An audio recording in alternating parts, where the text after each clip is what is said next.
America Looks Abroad. This is the 45th in a series of broadcasts presented by the staff members of the Foreign Policy Association. Today's subject is British Empire Under Fire. The speaker is Mr. James Frederick Green, Foreign Policy Association expert who follows international events in Great Britain. And now, here is Mr. Green. Good afternoon. On Friday, Hitler and Mussolini met and conferred again at the Brenner Pass. They had only one subject to discuss: how to defeat the British Empire. So far, Germany has failed to win a quick victory by air attack or invasion. "Keep your shirts on," Hitler said 4 weeks ago. "I am coming." The British kept their shirts on, but they are still waiting for Herr Hitler. At the moment, it looks as though Germany and Italy were planning to shift their attack from the English Channel to the Mediterranean, which is better suited to a winter campaign. If the Axis powers cannot carry out their invasion of Britain, the next best plan would be to capture either Gibraltar or Suez, or both. By gaining control of the Mediterranean, the Axis powers could end Britain's blockade of Europe. They could win over some of the countries that are still sitting on the fence, like Spain, Egypt, and Turkey, and they could cut one of Britain's lifelines to the Iraq oil fields, India, and Orient. From the Axis point of view, such a shift to the Mediterranean would bring German airplanes against British bases, and perhaps German troops and supplies into North Africa. From the British point of view, such a campaign would not be a total liability. The British might be able to send even more warships into the Mediterranean to harass and destroy the Axis lines of communication and to weaken and discourage Italy even further. Whatever the theater of war, Great Britain's home front remains a vital factor. Every American reporter and broadcaster in London pays tribute to British morale. There seems to be no indication that the British will not continue to fight at home and abroad. The cabinet shuffle in Britain last week suggests also no let-up in that country's war effort. Mr. Neville Chamberlain resigned for genuine reasons of health, but his resignation was welcome to a considerable portion of the public who felt uneasy because the symbol of appeasement still remained in the inner war cabinet. Another member of the Chamberlain regime, Sir Thomas Inskip, now Lord Caldecote, was kicked upstairs from the Dominion's office to a purely non-political post, Lord Chief Justice. The other changes in Mr. Churchill's shuffle were really of less importance than our newspaper headlines made out. The War Cabinet was enlarged from 5 to 8. Since Neville Chamberlain was constantly criticized because his War Cabinet of 9 members was too large, especially in comparison to Lloyd George's 4 or 5 member cabinet in the World War, this increase is hard to understand. It probably can be explained, like the other shifts, by party politics. Winston Churchill is running a 3-ring circus, with conservatives, liberals, and laborites all working together to defend Britain. Such a coalition is necessary, but it naturally increases the friction of personalities in the government. We must not forget that the Conservative Party is still the largest and most powerful in Parliament, and that it will remain so until a general election takes place. Neville Chamberlain, until his resignation last week, was leader of the Conservative Party, and therefore a powerful figure even though he was less in the limelight than formerly. One of his closest associates, Sir Kingsley Wood, Chancellor of the Exchequer, was brought into the War Cabinet last week, and another, Lord Halifax, remains there as Foreign Secretary. It is certainly true that the Labour Party and its leaders, Ernest Bevin, Herbert Morrison, Clement Attlee, and H.V. Alexander, are gaining power and prestige, and that social reforms and wartime taxation are changing the face of England, but not quite so rapidly as some reporters have suggested. The Conservative Party, which has held power since 1922, with the exception of 2 brief intervals, is still strong and is still giving way very slowly. The latest shuffle doesn't alter the balance of power in the cabinet, but it partly meets the public's demand for change, though much dissatisfaction remains. The chances of a British victory, now that the war is in its 2nd year, depend not only upon Britain's home front, but upon the rest of the British Empire. Ever since Germany invaded Poland 13 months ago, this has been a world war, even though hostilities have been limited in area. The stakes in this world war are the rich possessions of the British Empire, occupying 1/4 the land surface on the earth, containing 1/4 the population, and controlling most of the 7 seas. To hold this empire and to maintain its sea power, Great Britain requires men and materials from the independent British dominions, from Canada, Australia, New Zealand, and South Africa, and from the parts of the empire that do not govern themselves, including India and the colonies, protectorates, and mandates. Next to Great Britain itself, The largest arsenal of the empire is Canada, which supplies foodstuffs, minerals, and manufactured articles. Canada was slow in getting underway because it was told by the British government to expect a long war of blockade and attrition. But after the Blitzkrieg started last spring, Canada began to speed up, and it is now getting into high gear. A party of American newspaper men was recently taken for a tour of Canada's defenses, covering 2,700 miles. They returned enthusiastic about the progress that Canada has made this summer, but they warned that Canada cannot make its full contribution until late in 1941. The most spectacular part of Canada's preparations, the training of pilots and the building of planes, has been speeded up as rapidly as possible. The Commonwealth Air Training Plan already has 4,500 men in training for active service, in addition to 7,500 student mechanics and maintenance men. Canadian industry is producing about 130 airframes a month, chiefly training planes, but has to depend upon American engines. Canadian manpower is also playing a part in defending the empire. Canada has more than 167,000 men under arms, of whom some 53,000 are overseas, in England, Iceland, Newfoundland, and the West Indies. The Canadians postponed conscription as long as they could, but this month the first group of conscripts go to camp for 30 days preliminary training. Canada is also using 6 of the 50 destroyers which we traded to Britain, and it is cooperating with us through the Joint Defense Board, which was set up last August, in working out a North American defense system. The 2 British dominions in the southwestern Pacific, Australia and New Zealand, are likewise speeding up their preparations, both to help Britain and to defend themselves.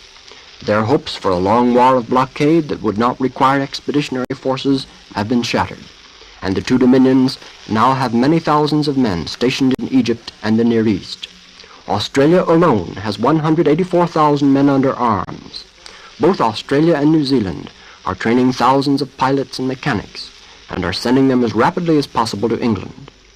In this conflict, unlike the World War, Australia is manufacturing all its own light arms and ammunition, and is turning out training planes at the rate of 3 a day. During the first year of war, there has been relatively little political change in either Australia or New Zealand. Australia had a general election last month, which did not greatly alter the division of power. As no one party has a majority in the Australian Parliament, the government is composed of representatives of the 2 largest parties, the United Australia and the Country Party, with the Labour Party in the opposition. The Prime Minister, Mr. Robert Menzies, hopes to persuade the Labour opposition to join his cabinet in order to form a really national government. The situation in the Union of South Africa is much more obscure than in the other dominions. A large part of the white population are Boers, descendants of the Dutch settlers who quarreled and fought with the English all through the 19th century. South Africa was seriously divided when war broke out last year. The cabinet split in 2, and the Prime Minister, General Hertzog, who favored neutrality, was forced to resign. He was replaced by General Smuts, who favored declaring war on Germany. The vote in Parliament was only 80 to 67, and that division of votes has not changed substantially in the past year. There are indications, however, that enthusiasm in the Union for war has grown in the past few months, when hostilities shifted to Africa. The Union of South Africa has moved troops northward into Kenya and Tanganyika in order to defend the British Empire from Italy. Economic and military mobilization has been stepped up since the defeat of France and the entrance of Italy into the war. One of the weak spots of the British Empire is India, where the demand of the Indian Nationalist Congress for independence overshadows everything else. The Congress Party demands immediate and complete independence for India, and the right of a constituent assembly to draft India's constitution. The British government, through the Viceroy, Lord Linlithgow, has refused to discuss these topics during the war, but has agreed to work out dominion status for India after the war. The Viceroy has invited representatives of different groups in India to join his executive council. The Congress Party, the largest single group, has refused so far to accept. Mahatma Gandhi, the great Congress leader, has tried to find some compromise in line with his ethical principles. Gandhi has refused to stab Britain in the back, as he says, or to embarrass or injure the British in any way. He has called off his original plan for a civil disobedience campaign against the Indian government. Gandhi refuses, nevertheless, to give any active support to the British war effort or to renounce his demand for Indian independence. The situation has become much more difficult in the past year or two because the Muslim League, headed by Ali Jinnah and representing part of the Muslim population, is fighting with the Congress Party, which is largely Hindu, and seeking to increase the League's political power. Meanwhile, India is furnishing some men and material to the British war machine, especially in the Near East. Like the Dominions, India is much more of an industrial power in this war, and it can supply part of its own iron and steel requirements, as well as export raw materials. On every front, then, the British Empire is under fire. The main struggle is taking place in the British Isles, and it's in the British Isles that the war will probably be won or lost. But the Axis partners apparently cannot win without striking at parts of the empire elsewhere, and the British cannot win without increasing help from the empire. The Dominions, India, and the various colonial territories are all sending men and materials to the key positions and aiding the British Navy in patrol and convoy work. The real test of the empire's strength will come when Britain attempts to take the offensive.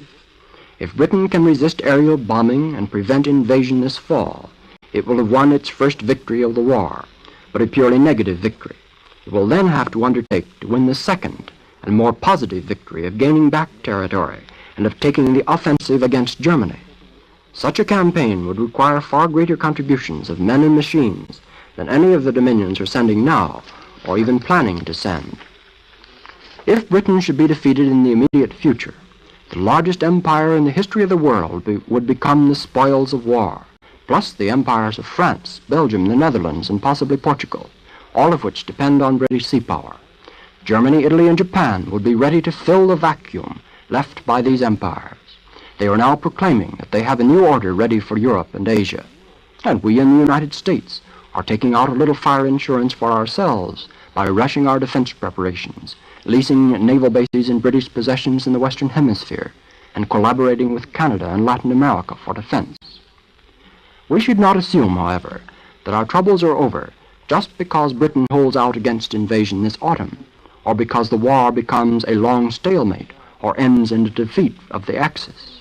The Pax Britannica, the British peace under which the world lived from 1815 to 1914, and to some extent even down until 1939, cannot be restored in its old form. Whatever the immediate outcome of the struggle, Great Britain will be seriously weakened and impoverished, and even less able than after the World War to re-establish peace and to promote economic recovery. Whatever happens to the British Empire, but especially if it should be defeated, the problems confronting the world in general, and the United States in particular, will be infinitely greater than those which confronted us at the end of the World War 22 years ago. Ladies and gentlemen, Mr. James Frederick Green, Research Associate of the Foreign Policy Association, was today's speaker in the American Looks Abroad series. Mr. Green spoke today on the subject of Britain, the British Empire, under fire. If you would like a free copy of the talk, address your request to the Foreign Policy Association at 22 East 38th Street, New York, or in care of the station to which you're listening. The Foreign Policy Association is a nonpartisan organization open to all who are interested in American foreign policy. It offers accurate information on current world happenings. In the world of today, foreign affairs are your affairs. And now, beginning next Sunday, this program will be presented at 2:30 Eastern Standard Time. That's 2:30 Eastern Standard Time over most of these stations. We invite you to tune in at that time to hear another speaker in the America Looks Abroad series. This program has come to you from the National Broadcasting Company, RCA Building, Radio City, New York.